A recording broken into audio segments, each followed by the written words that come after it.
October 2025. A single number sends a chill through the glass towers of Wall Street. $4,370. That is the price of one single ounce of gold. While the West was distracted by tech bubbles, social media cycles, and political drama, the People's Bank of China was playing a different game entirely. A game where the stakes are nothing less than the survival of the global financial order.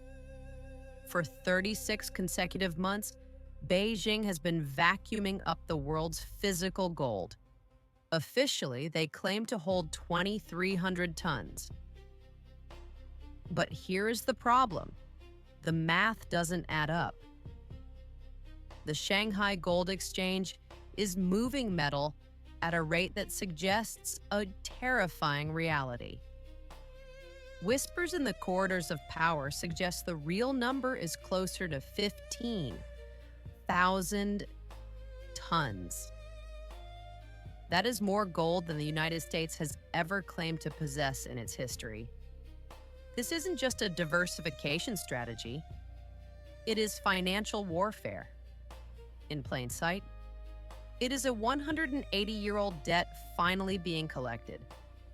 Today, we are going deep into the vault to understand why the dragon is hoarding the one asset that cannot be printed, cannot be deleted, and cannot be sanctioned. The dragon remembers, and it's time you knew what they are planning next. To understand China's obsession with gold today, we have to look at the silver that was stolen yesterday. Go back to the year 1800. China was the world's factory. The Qing dynasty sat at the center of the universe.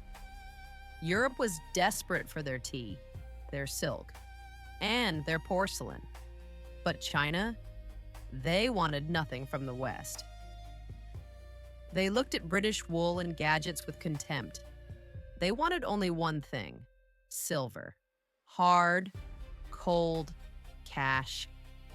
Britain was bleeding dry. Their central bank was running out of precious metal to pay for Chinese tea. So they found a solution. A twisted, evil solution that would poison an entire nation. Opium. It wasn't just a drug trade, it was a monetary weapon designed to reverse the flow of wealth. By 1839, the silver was no longer flowing into China. It was screaming out of it. Millions were addicted. Farmers left the fields.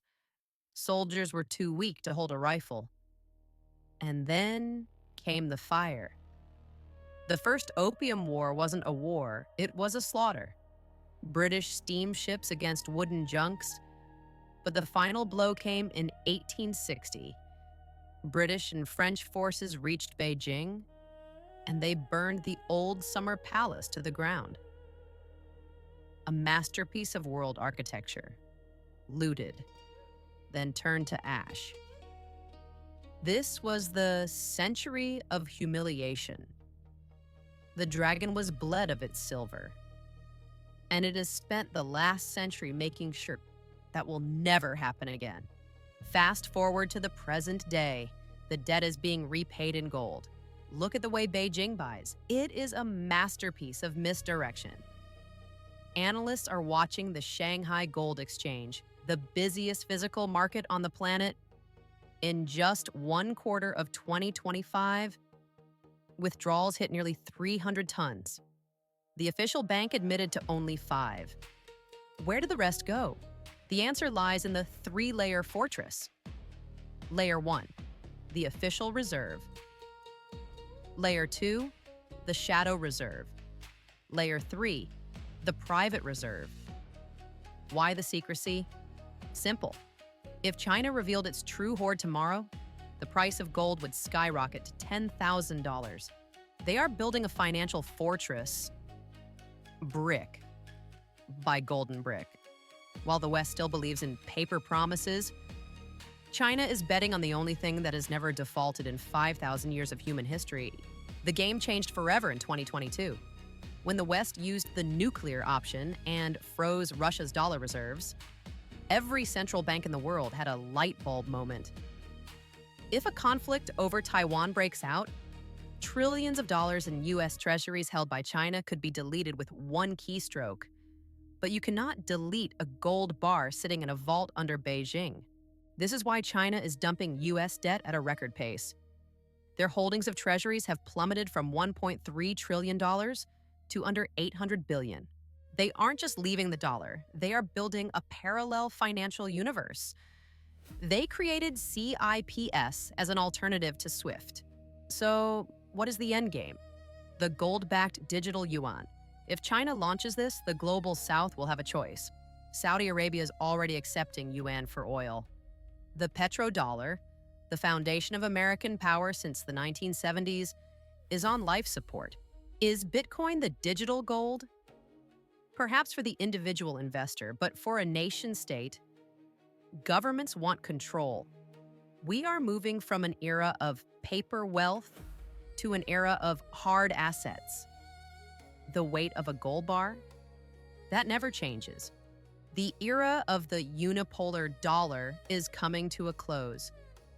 The Opium Wars happened 180 years ago, but the scars are still visible in every ton of gold Beijing buys today. The dragon was wounded, the dragon recovered, and the dragon never forgets.